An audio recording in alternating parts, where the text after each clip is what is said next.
Bonjour à tous, bienvenue à vous dans votre émission Ensemble c'est mieux. J'espère que vous êtes en forme. Nous, ça va plutôt bien sur le plateau, hormis quelques petits microbes. Karl, avez-vous trouvé des microbes dans une salle obscure? C'est bizarre votre transition, il y a quelques petits microbes et puis vous passez à Karl tout de suite. Je suis un petit Karl, est-ce qu'il y avait des microbes au cinéma? Non, il n'y avait pas trop. Partout, Non, par contre, il y avait un très très bon film dont je vous parlais tout à l'heure et qui s'appelle Les Traducteurs, un film de Régis Roinsard. Bon, on a hâte de vous écouter. On va retrouver également Carole Jézéchiel qui nous parlera ce matin de... Alors l'argent, c'est antimicrobe justement, antibactérien. C'est pas pour rien qu'on crée des fourchettes en argent à l'époque. Eh bien, parfait, on en saura plus tout à l'heure, merci. Nous évoquerons également l'emploi à domicile avec tout ce qu'il faut savoir quand on devient particulier employeur. Et puis on s'intéressera également aussi à la décoration avec Aurélie et une mise en ambiance d'une suite parentale. Sans oublier bien sûr l'agenda culturel de Sabine Marie-Murg et puis Billy à la SPA de Rennes avec un petit chien ce matin à adopter, il s'appelle Costo, comme nous ce matin. Allez, bienvenue à vous. Bonjour à tous. Bonjour. Bonjour. Et la bonne nouvelle, c'est que notre chère Catherine est à nos côtés ce matin. Et je touche du bois, je ne suis pas malade pour l'instant. Alors, qu'est-ce que vous m'apprenez là, Laurence? C'est qu'on peut être employeur en tant que particulier. C'est ça. C'est-à-dire que moi, par exemple, demain, je pourrais devenir patronne. Ouais. C'est dangereux, hein, parce que c'est pas pour tout le monde. C'est pas toujours un cadeau. Oui, moi je sais que ça me monterait à la tête vite fait. Déjà là, tout de suite, je commence à rêver, à me projeter et tout. Alors vous aimeriez être patronne de quoi? De Francine déjà, donc ce serait une personne. J'aimerais, comme ça, j'emploierais Francine et elle viendrait faire le ménage chez moi, quoi. Bon courage Francine. Elle serait sympa, elle serait adorable. Voilà, maman de 2 enfants. Déjà, je me projette, tu vois. Mais bon, au bout de quelques mois, moi je sais que j'en voudrais plus et je lui dirais, dis donc Francine, est-ce que vous voudriez travailler plus pour me faire gagner plus? Non, ça vous dit? Parce que moi j'ai la pression des actionnaires. Mes actionnaires, ce serait Kiki et Bouboule. C'est mon cochon d'Inde et mon chat persan. Et ils foutent rien la journée, mais ils sont super exigeants en termes de croquettes. Donc il faudra faire un petit effort, Francine. Mais rassurez-vous, ça ruisselle. Non, vraiment, ça ruisselle. Allez m'éponger le bas du placard, là, voilà. Vous voyez, ça peut être dangereux. Puis au bout de quelques mois, je lui dirais, et Francine, écoutez, vous êtes une charge. J'ai décidé de délocaliser. Ma vaisselle sera désormais lavée au Bangladesh et mes draps seront repassés en Tunisie. Voilà, c'est comme ça. Et oui, écoutez, comment vous voulez que je paye ma Rolex, moi, enfin celle de Kiki et Bouboule en l'occurrence. Mais voilà. Et du coup, d'ailleurs, après, il faudrait que je rappelle Francine quand même, parce que le conteneur qui contient ma vaisselle se serait abîmé en plein milieu du Pacifique. Du coup, moi, ça fait 3 mois que je bouffe dans des couverts en plastique. C'est pas bien. C'est vrai qu'elle était sympa, Francine. En fait, je l'adorais et puis on rigolait bien, on prenait le café après. Mais ouais, je vais la rappeler en fait. Passez-lui un petit coup de fil. Oui, parce que Vous nous tenez au courant? Oui, voilà. Mais en tout cas, c'est pas évident le patronat. En tout cas, on va voir ça. On va voir ça tout de suite. Allez, une petite introduction en images. Vous nous tenez au courant, Catherine? Oui. On va devoir prendre une nounou à domicile, mais question administrative, ça m'a l'air compliqué. Bah pas tant que ça, nous on s'en sort. Garde d'enfants, ménage, aide pour personnes âgées ou handicapées, 3,4 millions de Français salarient 1,4 million d'employés à domicile. Mais salarier une nounou, c'est pas si simple. Si vous souffrez de la fameuse phobie administrative, vous avez la possibilité de déléguer la paperasse à un organisme mandataire. Évidemment, ça implique un surcoût. Par contre, si vous choisissez de gérer vous-même, il va falloir vous soumettre à quelques obligations, à commencer par l'établissement d'un contrat de travail. Ensuite, pas de panique. L'État a mis en place le CESU, le chèque emploi service universel, géré par l'URSSAF, qui permet de déclarer et de payer votre employé. En adhérant au CESU+, le dispositif se charge lui-même du paiement du salaire. Les gardes d'enfants dépendent, elles, d'un système équivalent nommé Page Emploi. Bon à savoir, l'emploi d'un salarié à domicile permet de déduire de ses impôts 50% des dépenses engagées, dans la limite de 12 000 € par an. Attention, nouveauté, cette année, avec le prélèvement à la source, vous devrez attendre que le CESU ou Page Emploi vous envoie le montant du salaire net de votre employé pour le payer. Et oui, donner du boulot, c'est du boulot. Bah oui. Bon alors Francine, elle a dit oui ou pas? C'est bon, elle a dit oui. Ok, tout va bien. Allez. Bonjour Morvan Le Gentil. Bonjour. On va aller plus loin sur le sujet avec vous. Vous êtes le responsable régional de la FEPEM, qui est la Fédération des particuliers employeurs de France. C'est une structure, je vais vous laisser expliquer bien sûr, mais qui informe, c'est ça les particuliers. Oui, qui informe, qui représente aussi, qui négocie tout le cadre dans lequel les particuliers vont pouvoir employer justement des salariés pour que ça ne soit pas la loi de la jungle, mais que ça fonctionne bien pour tout le monde. Alors l'emploi à à domicile, ça représente quel chiffre en Bretagne? En Bretagne, c'est en gros 200 000 particuliers qui emploient 70 000 salariés. Quand même. Ah oui, donc ça concerne quel type de métier, par exemple? On le voyait dans la pastille, on est vraiment sur tout type de métier, depuis l'emploi de quelqu'un pour garder un enfant, ou s'occuper de la maison, ou de la personne âgée, ou du handicap, voire du jardin. Donc on est aujourd'hui sur quelque chose qui va concerner chacun à un moment donné de sa vie, à se retrouver finalement confronté à ce besoin-là, et donc demandeur et intéressé par le sujet. Ouais. Ça bat en brèche une idée reçue. Hein. On a longtemps dit que l'emploi à domicile, c'était réservé aux riches qui pouvaient se payer Francine ou Catherine. Ou voilà, Ou alors il y aurait déjà 200 000 personnes très riches en Bretagne. Ça, donc ça n'est plus le cas. Et autre idée reçue, en fait, ça coûte cher, c'est très compliqué. Voilà. Alors, est-ce que vous pouvez nous en dire davantage justement sur le côté simplicité? Aujourd'hui, on peut quand même difficilement faire plus simple, puisque depuis quelques années, on a eu d'abord la déclaration qui se fait automatiquement par le CESU, donc qui permet de gérer le calcul des cotisations. Donc, c'est vrai qu'on n'a plus besoin d'avoir un DRH dans son salon. Et puis, depuis cette année, du coup, le CESU+, qui en plus s'occupe, y compris de payer les salaires, c'est-à-dire qu'en gros, on donne l'autorisation au CESU de venir prélever sur son compte en banque, et c'est lui qui s'occupe de gérer le paiement, donc on n'a plus besoin de s'occuper de ça. Et depuis le 1er janvier, on a en plus le prélèvement à la source qui est intégré au système. Donc en gros, c'est un système tout en un. Avant le 5 du mois, on déclare ce qui s'est passé le mois d'avant, et la mécanique s'occupe de tout. Donc si c'est de plus en plus simple. Si on veut quand même avoir un DRH et un directeur financier chez soi, on peut les payer en CESU quand même? Alors, ça ne fait pas partie des métiers de l'emploi à domicile. Bientôt, ça va évoluer. Ça va évoluer. Donc c'est de plus en plus simple grâce au dispositif CESU+, ça on le répète. Alors quand on devient particulier employeur, c'est vrai qu'on entend souvent parler des inconvénients ou des contraintes, mais on n'entend pas souvent parler des avantages. Alors quels sont-ils précisément? Le premier avantage, effectivement, c'est le fait qu'on est dans la relation humaine, c'est-à-dire qu'on a vraiment la rencontre de deux personnes, c'est du particulier à particulier, donc on n'a pas d'intermédiaire, on est vraiment dans l'expression de son besoin et dans la rencontre avec la capacité d'un salarié à y répondre. Donc on est aussi sur un dispositif qui permet aussi à des salariés, une plus grande diversité de salariés de trouver du boulot. C'est-à-dire qu'on n'a pas les freins habituels de diplôme, dans l'accès à l'emploi. C'est vrai que ça permet, d'un point de vue social, c'est un dispositif qui est intéressant aussi pour ça. Et puis on va dire derrière que le coût et la simplicité sont vraiment les gros avantages aujourd'hui du dispositif, puisque financièrement, sur le coût aujourd'hui résiduel pour l'employeur, on est, en fait, ça revient moins cher que de payer en direct la personne au black, puisque si on salarie, pour 10 € qu'on va donner aujourd'hui aux salariés, par le jeu des exonérations de cotisations et du crédit d'impôt, ça revient à un peu plus de 8 € pour l'employeur. Donc aujourd'hui, on ne peut même pas comprendre qu'on puisse continuer à employer au black, parce que ça coûte 2 € de plus par heure. Donc c'est vrai que là-dessus, il y a vraiment une information. En plus, qui permet d'accéder derrière à une série d'aides en fonction des situations, puisque pour la dépendance, pour la garde du jeune enfant, il y a des dispositifs aussi qui aident à financer ça, et certaines entreprises par le CESU préfinancé qui aussi, dans le cadre de leur politique, aident leurs salariés et donnent un coup de pouce financier. Donc c'est vrai que c'est globalement aujourd'hui, c'est à la fois simple et très avantageux pour le particulier. Ouais. Alors ça tombe bien que vous parliez de la garde du jeune enfant. Je vous propose qu'on écoute le témoignage d'une assistante maternelle. Elle s'appelle Adelina. Il est vrai que durant toutes ces années de mon métier, j'ai rencontré des difficultés face à des parents perdus déjà dans leur démarche administrative, ne sachant pas comment remplir un contrat, quelles sont les aides qu'ils peuvent obtenir, et aussi leur expliquer que nous avons des droits, comme les congés payés, les droits justement pour avoir 5 semaines de congé dans l'année. Et donc, souvent, nous devons gérer administration plus notre travail, ce qui n'est pas évident. Et donc, voilà. Alors voilà, c'est pas évident. Est-ce que c'est un retour que vous avez régulièrement par rapport à Page Emploi ? Oui, parce que c'est vrai que pour les assistants maternels, on a une convention qui est un petit peu spécifique, une convention collective, parce que c'est vrai qu'il y a derrière la simplicité, il y a quand même des règles. On ne peut pas employer les gens, les virer du jour au lendemain. Le patronat moderne n'ayant pas encore tout infiltré.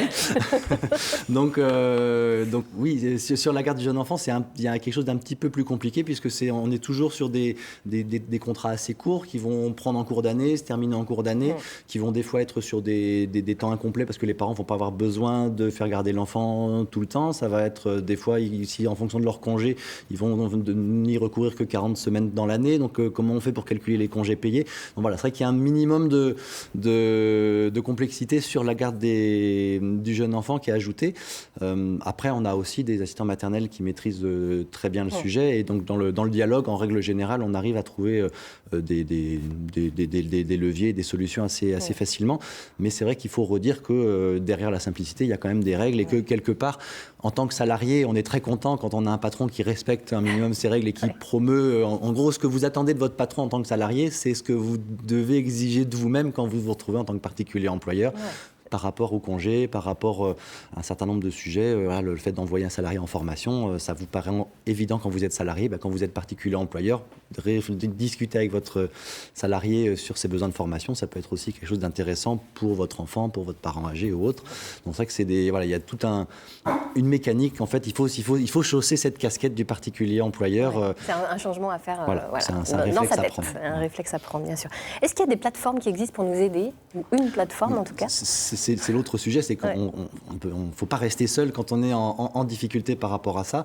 Il y a globalement la Fédération des particuliers employeurs avec ses partenaires a créé depuis quelques années une porte d'entrée unique pour répondre à toutes les questions des particuliers employeurs comme des salariés d'ailleurs, qui s'appelle particulieремploi.fr. Donc c'est en un seul mot, c'est un site de référence qui va présenter un certain nombre d'outils et de réponses, et puis qui se traduit concrètement sur le terrain par des lieux d'information. Donc il y en a un à Rennes qui est l'espace particulier emploi qui est basé à Rennes, mais on a aussi 18 points de contact que nous on essaye de développer avec des lieux d'info de proximité, dans des mairies, dans des maisons de services au public, dans des relais assistants maternels ou autres, en disant nous on va essayer de donner toutes ces informations-là aux endroits où le particulier va chercher de l'information pour qu'il ait près de chez lui finalement des réponses. Donc aujourd'hui à l'échelle de la Bretagne, c'est un point de contact à Rennes et 18 sur le reste du territoire, de Châteaulin à Tréguier en passant par Belle-Île même. Il y en a forcément un près de chez soi. Parfait. Voilà. Merci beaucoup. Morvan, est-ce que l'un de vous est déjà devenu particulier employeur, peut-être? Non. Bon, bien pour nettoyer l'argenterie. Ah, c'est une bonne idée ça. Justement, j'allais y venir, Carole. Les contacts de Francine. Oui, c'est ça. Peut-être que Francine pourra faire quelque chose. Francine n'a jamais existé. Il est temps maintenant de faire face à certaines réalités de la vie. Carole, on va parler de la distinction entre argent massif et métal argenté ce matin. Vous nous intéressez. Alors, très bien. Alors, c'est pas facile parce que c'est vrai que souvent, on vient nous voir.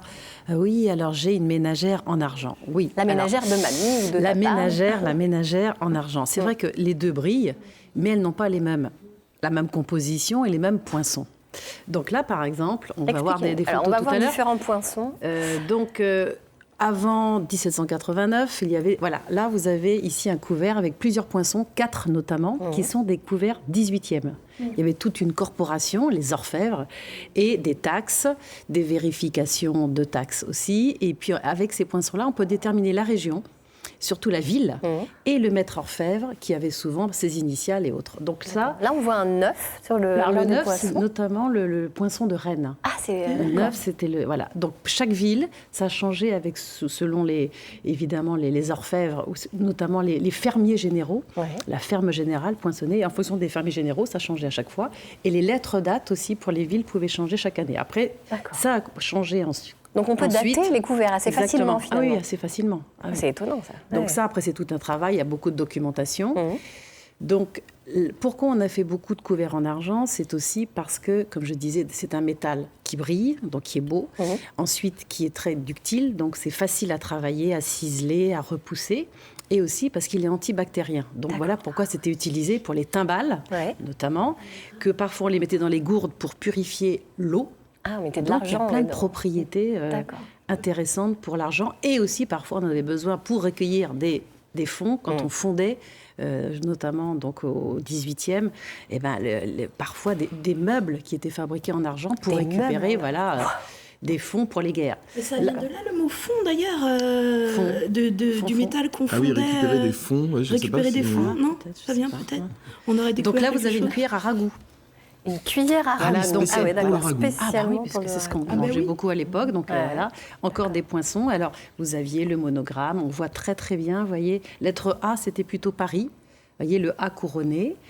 Donc le poinçon, on voit bien d'orfèvre, J-A en bas, donc Antium. Donc il y a des collectionneurs qui ne collectionnent qu'une ville ou parfois un maître orfèvre connu. D'accord. Ah oui, c'est D'accord. étonnant. Alors, vous parliez de couvert tout à l'heure. Qu'est-ce qu'on appelait exactement le couvert? Alors oui, donc à l'époque, le couvert, c'était uniquement la cuillère et la fourchette. Le couteau, c'était personnel, chacun a son couteau, mais voilà, donc le couvert, c'est toujours, quand on dit couvert en argent, c'est la cuillère et la fourchette. Là, on voit un objet très intéressant. D'après vous, de quoi s'agit-il? Un rond de serviette?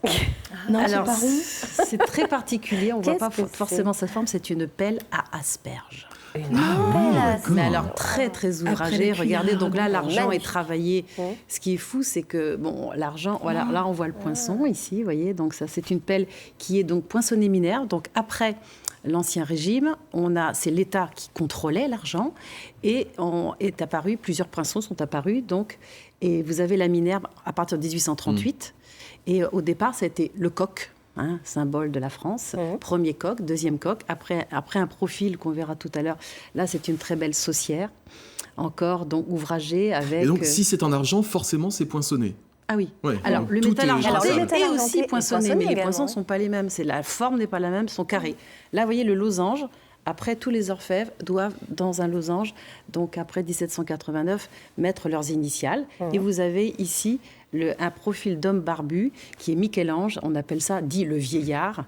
Et ça, c'est encore une période après. Petite pensée pour tous les gens qui ont jeté des couverts un peu ternes, qui étaient troués. Voilà, donc surtout, alors là, vous voyez, il y a des petits tableaux qui sont très faciles. Tous les poinçons. Voilà, si vous vous intéressez à ça, eh bien, vous avez les poinçons, voilà, la tête de cheval. Alors là, vous avez les poinçons or, ça c'est pour... là, il y a l'or, mais la tête de Minerve, on la voit, en bas, casquée, vous voyez.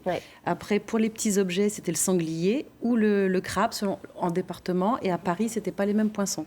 Donc, avec ça, vous êtes incollable. C'est incroyable. N'est-ce pas? En termes de poids, parce que pour faire la différence entre métal argenté et argent, on peut dire peut-être que le métal argenté est plus léger. Alors, sur les couverts, comme c'est massif, en fait, il y a à peu près 80% d'argent dans un couvert en argent massif. Faites-nous le sous-peser, tiens. Morvan, allez.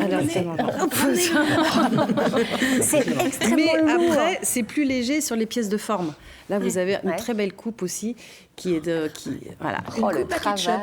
Alors, cette coupe-là, elle est très, très grande. C'est la grande maison Christophe qui l'a réalisée. Vous avez le poinçon qui est là, la tête de Minerve. Maintenant, vous êtes incollable. Et c'était un trophée de l'agriculture qui vient justement de Rennes pour promouvoir l'agriculture. Il y avait des trophées qui étaient offerts aux meilleurs agriculteurs de la région. Incroyable. Et on a découvert cette coupe, vous voyez, Christophe, la date. Et c'était vraiment le très beau cadeau, trophée pour... promouvoir avec tout ici, les blés, voilà. Et par exemple ici, sur celle-ci, le poinçon se trouve toujours au même endroit. Donc il faut regarder le losange et ensuite, en général, ici, au niveau du couvercle, vous savez, mais c'est plus léger en apparence, vous voyez. Et là, c'est de l'argent. Voilà, c'est de l'argent. Et le métal argenté est plus léger ou pas? Et plus lourd sur les pièces de forme, puisque c'est un métal qui est recouvert d'une pellicule d'argent. Puisque au 19e, avec la bourgeoisie qui voulait aussi de l'argenterie, il y a eu des procédés, notamment Ruholz qui a inventé un procédé de galvanoplastie. Ça se mettait dans un bain et c'était chimique. Il y avait une pellicule d'argent, mais ça fait son effet aussi et c'est beaucoup moins cher, évidemment. Donc, parce qu'un couvert en argent, aujourd'hui, on va le vendre peut-être 18e à environ 150 €. Pour un autre couvert Minerve, là, on a un plan, je ne sais pas. Pour un autre couvert, ça va être environ 40 €, mais en métal argenté, c'est 10 €. D'accord. Voyez. Mais c'est accessible quand même à tous. On peut très bien maintenant avoir chez soi, n'est-ce pas, une cuillère. Une cuillère, une belle cuillère en argent. Gentil à vous. Et serait peut payer son employé à domicile en couvert en argent. On va voir ça aussi. C'est peut-être à voir avec Francine, ça. Allez, avant de parler de décoration avec Aurélie, on va être très pratique et faire un peu de bricolage avec notre expert en la matière. Il s'appelle Jean-Pierre et il s'est intéressé ce matin à la pose de carrelage. Vous êtes prêts? Allez, c'est parti. Bonjour, moi c'est Corinne. Bonjour, moi c'est Kinsley. Bonjour, moi c'est Lucille. Aujourd'hui, on vient dans la maison des experts faire du bricolage avec JP et poser du carrelage.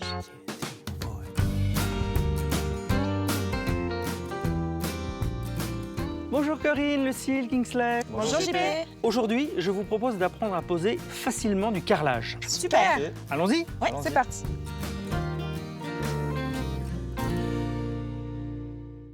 Pour Pour bien poser du carrelage, nous allons d'abord tracer une droite pour que tous nos carreaux soient bien alignés. D'accord ? Là, on va travailler sur une planche de BA13 pour l'exemple. Ça va nous servir de repère pour aligner nos carreaux. Cette plaque, elle est lisse, donc on va la rayer pour que la colle adhère bien. Et voilà, notre surface est préparée. Nous allons pouvoir passer à la deuxième étape.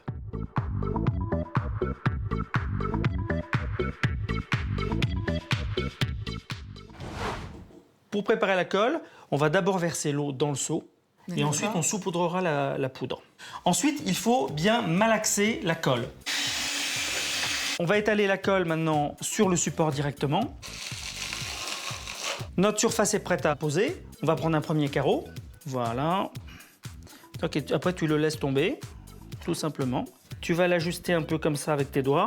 Tu prends le maillet et tu tapotes en partant du centre jusqu'au bord. Maintenant, nous allons poser notre deuxième carreau. Et pour s'assurer d'avoir un joint de la même épaisseur partout, on va utiliser des petits croisillons. Donc, tu te mets au bord du croisillon.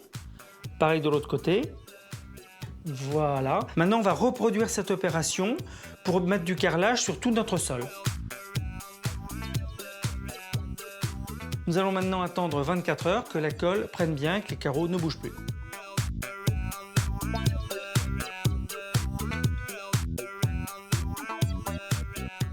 La dernière étape de la pose de notre carrelage consiste à poser le joint. On va venir déposer la colle dans les interstices comme ça, d'accord ? Et ensuite, on va venir avec cette petite raclette en caoutchouc faire des mouvements en diagonale et dans tous les sens pour pouvoir faire rentrer la colle bien au fond. Le joint est déposé. On va attendre une dizaine de minutes maintenant qu'il commence à sécher. On va commencer à nettoyer l'intérieur de nos carreaux sans toucher au joint. On prend des éponges avec très peu d'eau. On a nettoyé grossièrement nos carreaux pour enlever le surplus. On va maintenant faire des mouvements circulaires sur le joint pour le terminer, qu'il soit parfait. Voilà, nos joints sont lissés. Vous voyez que c'est simple. Bien sûr. Super. Ok, Super. Je vais pouvoir faire du carrelage chez moi maintenant. Parfait. Merci JP. Merci JP.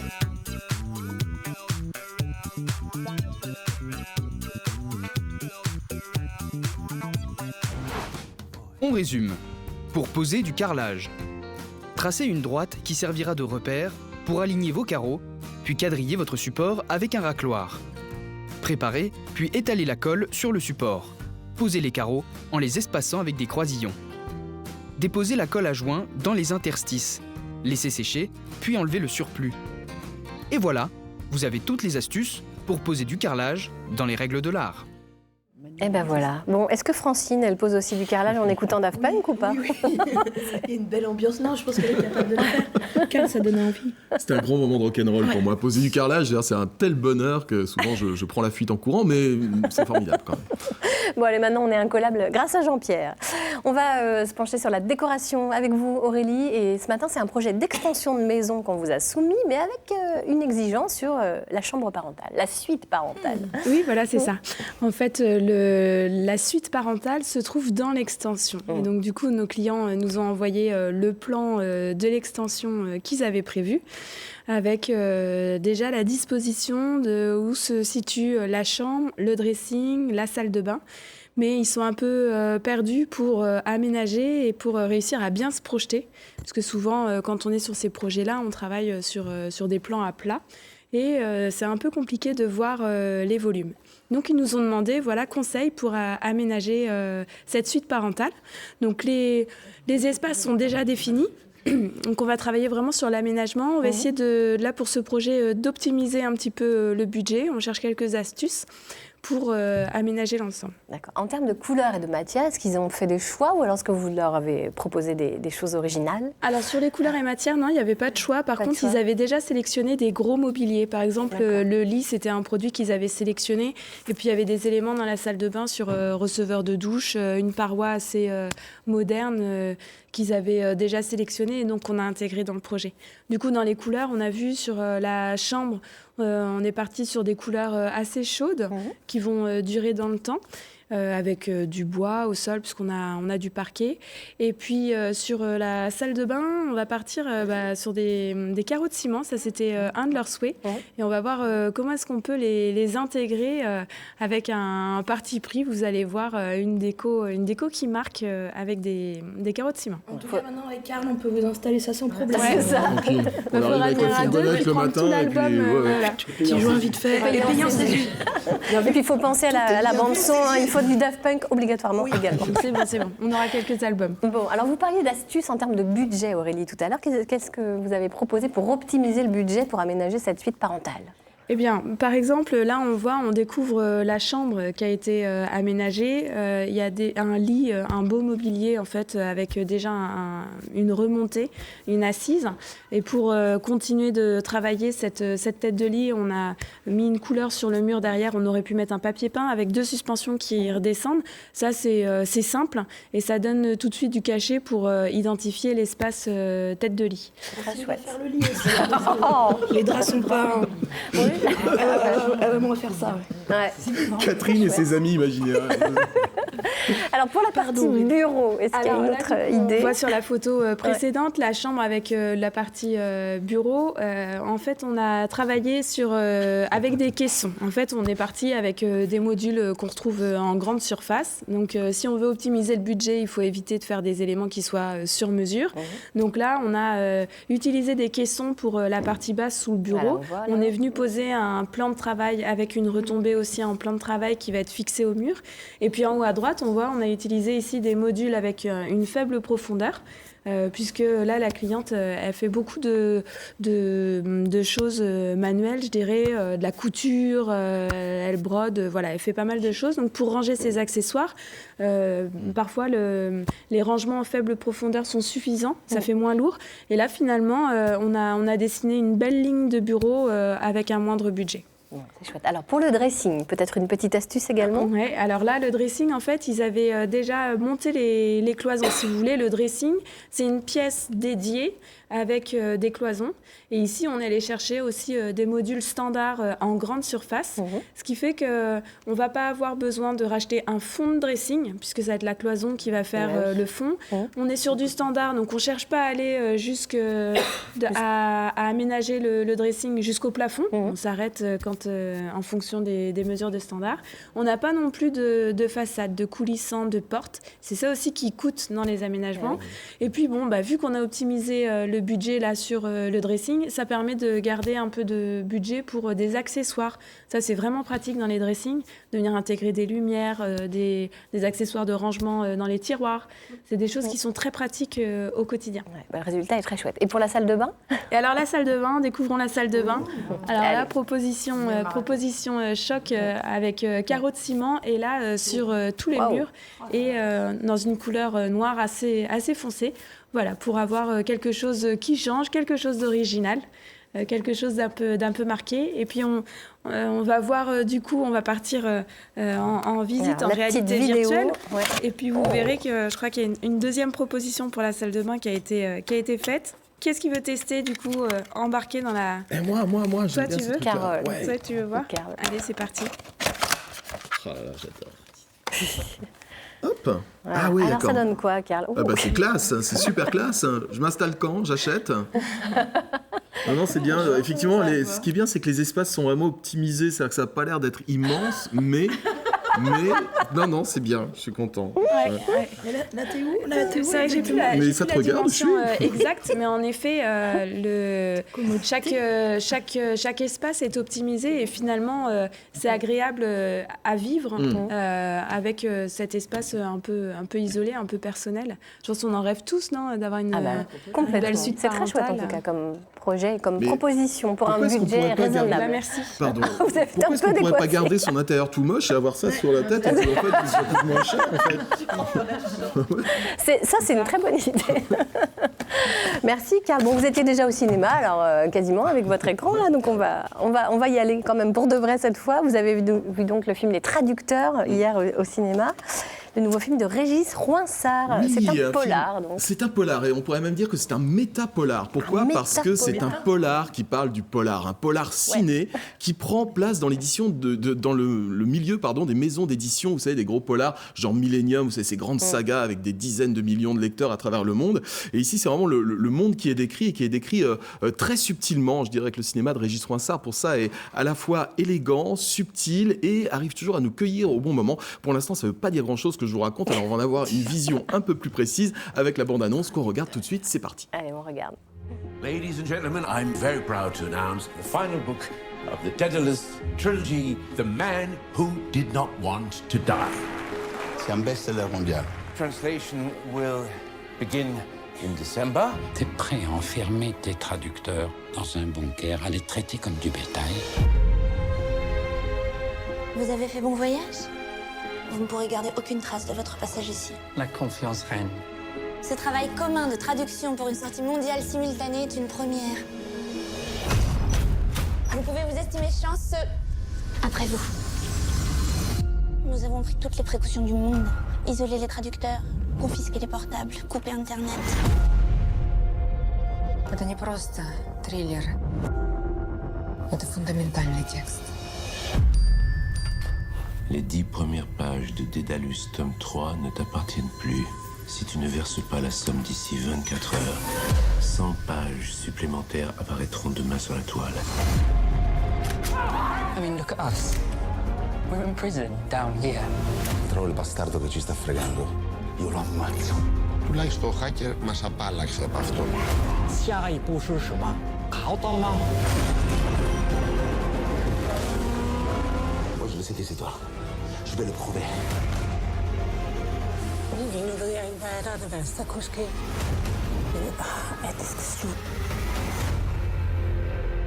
Je n'arrête pas de le lire. Tu dois comprendre comment tu as fait.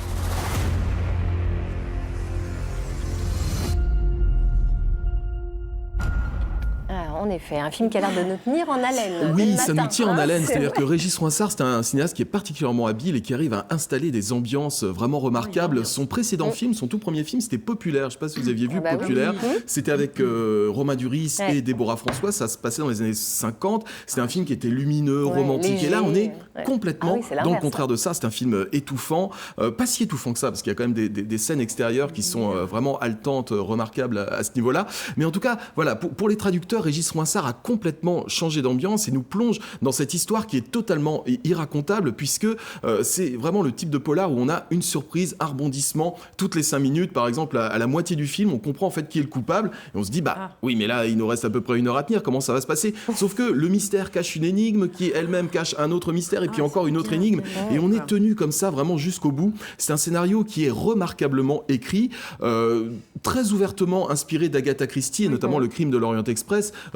C'est un petit peu la même chose, c'est un train arrêté et puis 9 personnes qui est le coupable. Là, on n'est pas dans un train arrêté, on est, vous l'avez compris, dans un bunker avec tous ces traducteurs.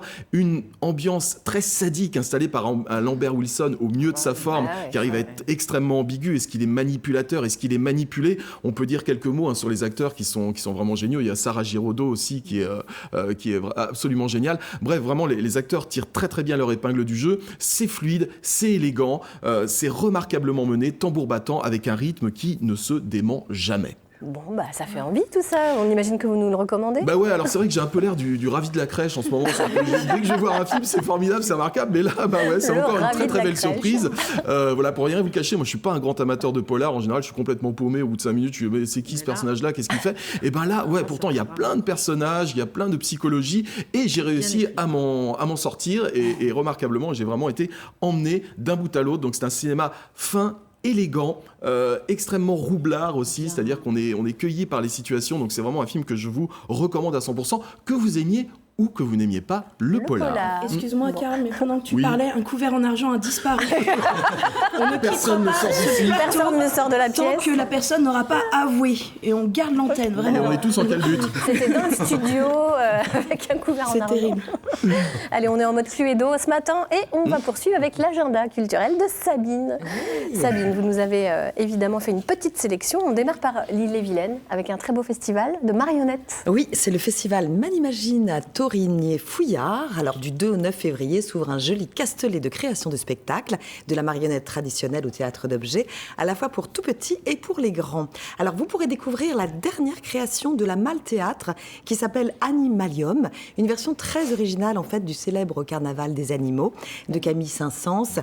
L'histoire se passe dans un cabinet de curiosité où vivent des animaux extraordinaires, un univers proche de Jules Verne. C'est une grande fantaisie zoologique à découvrir dimanche prochain et lundi. C'est super beau en tout cas. Vous avez eu un autre coup de cœur. Alors oui, pour le spectacle à petits pas bleus de la compagnie Pipasol. Alors c'est l'histoire d'une petite chaussure qui part à l'aventure. Extrait.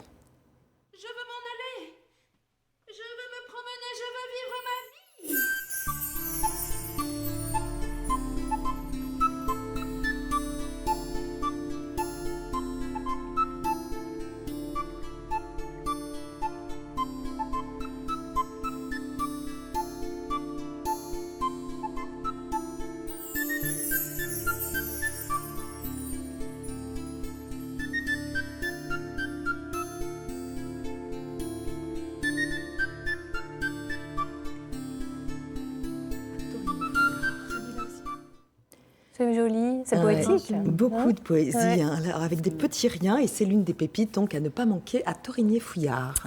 On passe au Morbihan maintenant, où vous nous avez trouvé une balade dans l'imaginaire, on va dire ça comme ça. Oui, avec le festival Promenons-nous, alors de Questembert à Sarzeau.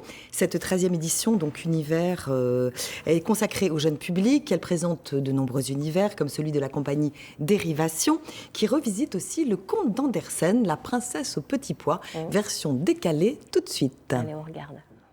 Protégé de tout et de tous, il vivait en harmonie, loin des problèmes, des malheurs et des drames du monde. Un ciel et la vie, sans que jamais rien ne se passe. Rien n'arrivait jamais dans ce royaume, ils semblaient tous heureux d'être ceux qu'ils étaient. Et c'était très bien ainsi. Toc toc.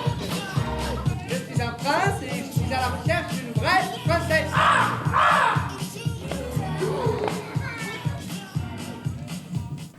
Moderniser la version de La princesse au petit pois. Absolument. Alors c'est donc dimanche 9 février à l'Hermine à Sarzeau. Alors cet événement, donc Promenons-nous, se déroule jusqu'au 18 février. Bon, on a encore du temps pour en profiter. Demain, dans les Côtes-d'Armor, c'est un grand rendez-vous qui nous attend, un grand rendez-vous des amoureux de la nature. Oui, et grand événement, oui, exactement. Et savez-vous qu'il y a des pingouins et même des requins de 12 mètres qui se baladent parfois au large du littoral, des mygales aussi, l'Atypus affinis de son petit nom, qui ne mesure qu'1,5 m, mais qui possède quand même des crochets. Oui. Alors l'idée du naturaliste, alors Jérémy Alain qui m'a donné toutes ces informations, j'étais très étonnée. C'est l'un des fondateurs du festival Nature Armor qui démarre demain et tout au long de ce week-end au haras de Lamballe. Alors ce n'est pas l'idée de vous faire peur, mais plutôt de vous pencher sur la biodiversité qui se trouve sous vos pieds en Bretagne.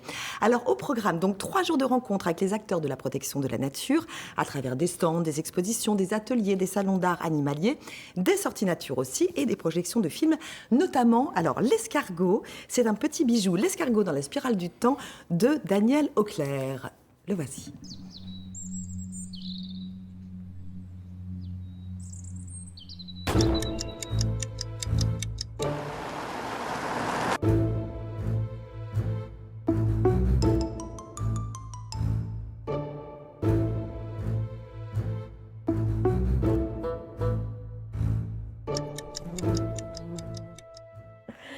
Bon, l'escargot ne fait pas 1,5 m, lui. Je me suis trompée. Alors, petit rectificatif. Non, la mygale fait 1 cm, 5 cm. Vous me rassurez, on a eu très peur. Il y a des mygales d'1 mètre, tout va bien. C'est quand même pas mal. Bon, en tout cas, ce petit escargot avait l'air fort mignon, ma foi. Et c'est pas si banal, finalement, la vie d'un escargot. Exactement. Alors voilà, donc ce festival, vous verrez plein de pépites, de films, voilà, sur la nature. Ok. On termine avec le Finistère, Sabine, où on pousse les portes des scènes de musiques actuelles. Ben oui. Oui, alors un événement très original, c'est la Carène à Brest, qui participe à l'Open Day 2020, organisé par Live DMA. Alors chaque premier samedi de février, des salles et des clubs de musique live dans toute l'Europe ouvrent leurs portes et invitent le public à découvrir ce qui se passe en coulisses. Alors l'équipe de la Carène vous invite à voir l'envers du décor, alors pour tout savoir sur le fonctionnement d'un lieu de musique actuelle, les métiers s'y rattachant, visite safari, ateliers de musique pour amateurs, discothèques pour enfants. Alors le but étant de donner une autre image des scènes locales, souvent perçues comme des lieux bruyants, où on fume, où on boit. Pas du tout, ces salles en fait encouragent le développement artistique et créent des emplois. Alors l'hydrophone aussi à Lorient fait partie de l'Open Day. D'accord, donc c'est à découvrir samedi prochain à la Carène et c'est gratuit ? C'est gratuit, entrée gratuite. Ouais. Que demander de mieux. Merci Sabine. On va maintenant retrouver notre cher Billy. Oui, Catherine. Qui avec un chien à la SPA de Rennes, retrouvons-le, et l'est. Oh, bah t'as eu peur, ma crevette. Bonjour. Je viens de faire peur à la crevette. Ma costaud, regarde, ce petit papy. Bah oui. Et puis moi, j'ai une affection pour lui parce qu'il ressemble un petit peu à mes bosserons. Bonjour, jeune homme. Alors, c'est un peu le bazar, là. Bonjour aussi. Bonjour. Pardon. Bonjour, Jennifer. Tu vas bien ce matin? Il arrête pas de me pousser, hein. On est venu vous présenter, du coup, Costaud aujourd'hui. Yes. Ce beau petit jeune homme. Enfin, jeune homme, à mon avis, il a un petit peu d'âge. Et oui, il a 13 ans, petit père. Parce qu'il ressemble beaucoup à notre productrice, qui a les cheveux blancs aussi, sur le bout du museau. Donc, elle se reconnaîtra. Bisous, Marguerite. Hein. Alors, du coup, ce petit Costaud, il a 13 ans. Il a 13 ans. C'est un chien qui n'a pas eu une très belle vie. C'est-à-dire que c'est un chien qui a beaucoup vécu à la tâche, beaucoup en extérieur, en fait. Il n'a pas vraiment eu la vie de famille. Il a été abandonné avec sa copine. Et voilà, sa copine a été adoptée depuis. Lui, c'est vrai qu'il a du mal suite à cet abandon. Puis en plus, au départ de sa copine, ça a été douloureux pour lui. Il n'y a pas eu moyen de mettre les deux en même temps? Bah, c'est vrai que c'est compliqué, c'était 2 vieux chiens. Donc voilà, c'est vrai qu'on a préféré quand même leur donner leur chance séparément. Mais il faut vraiment qu'ils partent enfin. Il est arrivé hein. chez nous pourquoi? Parce qu'il y a eu un décès dans la famille? Je crois qu'ils ont juste déménagé en fait et qu'ils n'avaient plus du tout, en fait, vu qu'ils dormaient tout le temps dehors, qu'ils avaient une espèce de courette pour eux. D'accord. Du coup, les gens n'ont pas souhaité les emmener avec eux. Bon. Alors, on cherche du coup une maison, un appartement? Alors, maison, appartement, peu importe. Dans l'idéal, par contre, sans autres animaux. Ok, parce que voilà, même s'il s'entendait bien avec sa copine, il a quand même il a beaucoup de mal aujourd'hui avec les autres chiens. Ça marche. Après, c'est pas étonnant, il avait vu qu'elle dans sa vie. Donc, après, c'est pas un chien difficile, même en balade, il s'en fiche complètement des autres chiens. Il est cool. Avec l'humain, il est très gentil. Et puis voilà, de par son âge, en plus, il a juste besoin d'un petit panier retraite, de balade tranquille, de caresses. Beaucoup d'amour. De caresses, apparemment, il adore ça. Bon, oui, mon petit lapin. Et puis à 13 ans, voilà, il est encore en pleine forme malgré tout, il a encore de belles choses à vivre. Ça marche. Bon, bah écoute, mon petit chou, hein, on a bien compris que ce petit lapin-là, il cherche, oui, comme tu dis, un petit panier pour la fin de sa vie. Il s'adaptera à tout. Ça marche, au refuge de la SPA de la route de Lorient. Bon après-midi à tout le monde, salut. Ouais. Oh, gros coup de cœur pour Costaud. Franchement un amour. Bah, merci les amis, c'est déjà fini pour aujourd'hui, dites donc. Moi, je cherche toujours ma cuillère. Mais que je vois pas du tout où elle peut être. Non, alors vraiment pas du tout. On se retrouve demain à 10h45. Ensemble, c'est mieux vous proposera une émission spéciale présentée par Vincent Ferniaud et Vanessa Finot au cœur du célèbre festival de BD d'Angoulême. Alors, avis aux amateurs. Bon, allez, moi je rends la cuillère. Hop. La cuillère en argent. Je pensais que ça passerait tout seul. Fin du polar. Voilà, vous savez tout. On vous souhaite une excellente journée sur France 3 Bretagne. À demain, Kenavo.